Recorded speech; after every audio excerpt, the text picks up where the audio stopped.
Masak goreng ikan aja lah hari ini.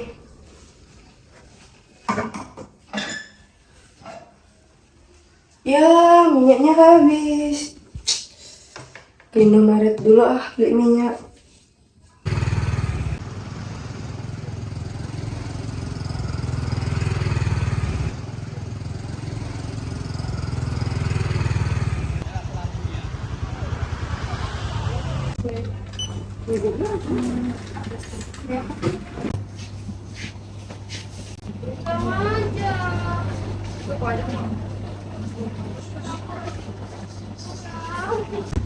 Ya, minyaknya habis ya.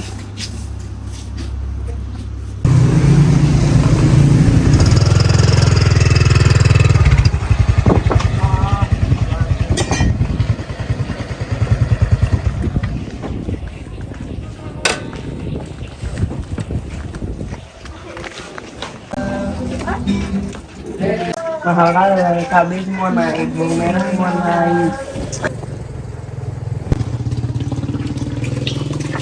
Ini ada minyak goreng. Ada, bentar ya. Dia kalau ambil minyak gorengnya.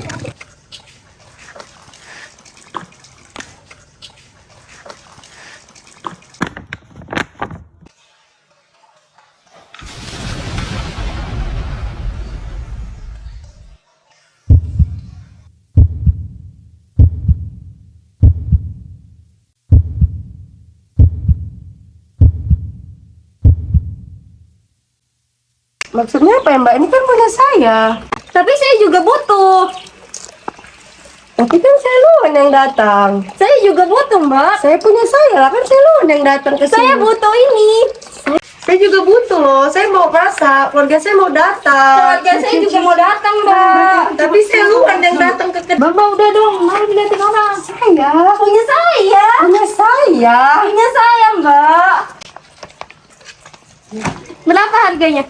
35.000. Saya beli 50.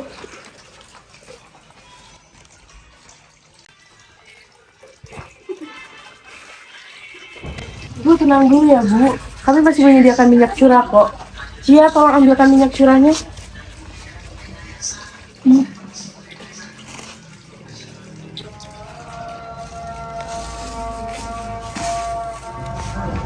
Aduh, cepet banget. Duh, coba deh cari di online shop. Oh my god, kosong. Waduh, makin parah nih. Aduh. Duh, coba nonton berita.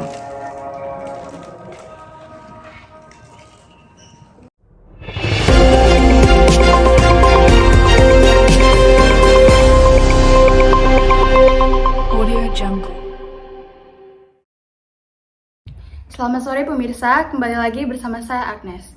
Dalam beberapa menit ke depan akan membawakan berita-berita terkini khusus untuk Anda.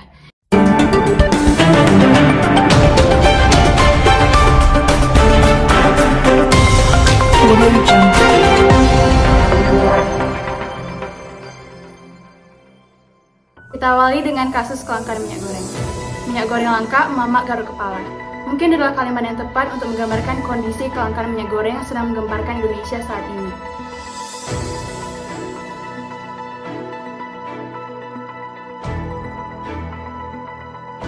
Minyak goreng merupakan salah satu komoditas penting di Indonesia.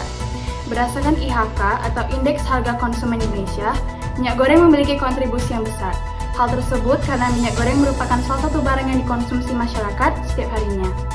Kelangkaan adalah suatu kondisi di mana kita tidak mempunyai cukup sumber daya untuk memuaskan semua kebutuhan kita. Dengan singkat, kata kelangkaan terjadi karena jumlah kebutuhan lebih banyak dari jumlah barang dan jasa yang tersedia. Menurut Rosanto, seorang pakar ekonomi Universitas Airlangga, menyebutkan bahwa kelangkaan minyak goreng di pasaran tidak terlepas dari mekanisme penawaran dan permintaan atau supply dan demand. Faktor utama yang menjadi penyebab penurunan suplai minyak goreng adalah akibat dari para produsen yang mengalami penurunan dalam memasarkan minyak goreng di dalam negeri. Adapun penyebabnya antara lain, 1. Harga CPO atau crude palm oil yang mengalami kenaikan di pasar dunia. Kenaikan tersebut dari $1.100 menjadi $1.340 Amerika.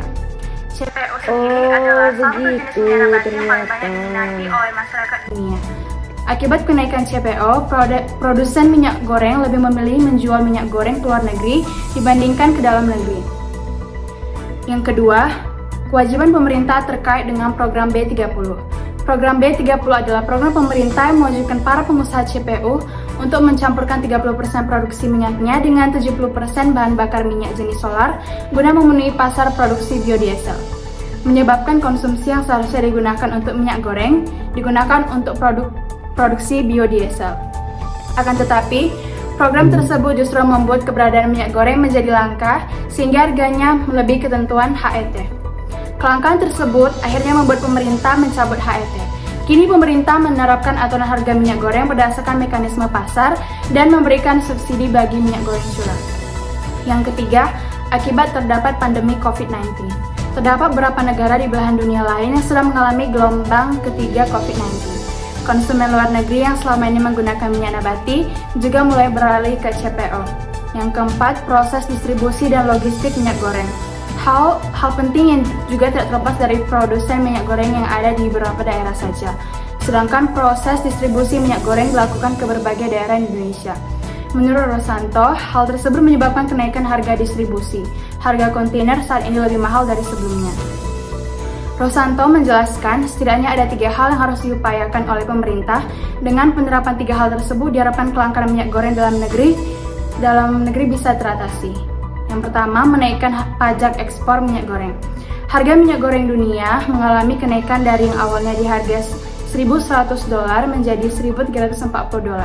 Untuk itu, pemerintah perlu menyeimbangkan kebutuhan dalam negeri dan luar negeri. Harga minyak goreng negeri saat ini memang cukup menjanjikan. Namun apabila dirasa kurang efektif dalam mendorong kebutuhan pasar dalam negeri, pemerintah dapat menerapkan pajak ekspor minyak goreng menjadi lebih tinggi. Yang kedua, relaksasi kebijakan biodiesel 30% atau B30. Kedua, menurut Rosanto, pemerintah dapat melakukan relaksasi atau pengunduran kewajiban produsen untuk memenuhi kebutuhan biodiesel 30%. Presentasi biodiesel bisa dikurangi menjadi 20% selama masa gejolak kelangkaan minyak goreng terjadi. Jika dirasa masih cukup tinggi, bisa diturunkan lagi sampai 50% tambahnya. Yang ketiga, melakukan operasi pasar. Dalam jangka pendek, pemerintah bisa melakukan operasi pasar, misalnya dengan melacak dari produsen, harus memiliki kewajiban untuk mensuplai kebutuhan dalam negeri terlebih dahulu. Sebelum memenuhi kebutuhan ekspor, pemerintah harus memastikan pasokan minyak goreng dalam negeri terpenuhi dengan harga yang wajar dan terjangkau oleh masyarakat. Efektivitas kebijakan tersebut lebih terasa jika intervensi di sektor hulu lebih diutamakan daripada di sektor hilir. Operasi pasar terbuka yang dilakukan pemerintah di sektor hilir dengan menjual minyak goreng dengan harga murah dinilai kurang efektif. Adapun beberapa solusi yang dapat pemirsa terapkan di rumah setidaknya untuk mengantisipasi keberlanjutan kasus kelangkaan minyak goreng ini, yaitu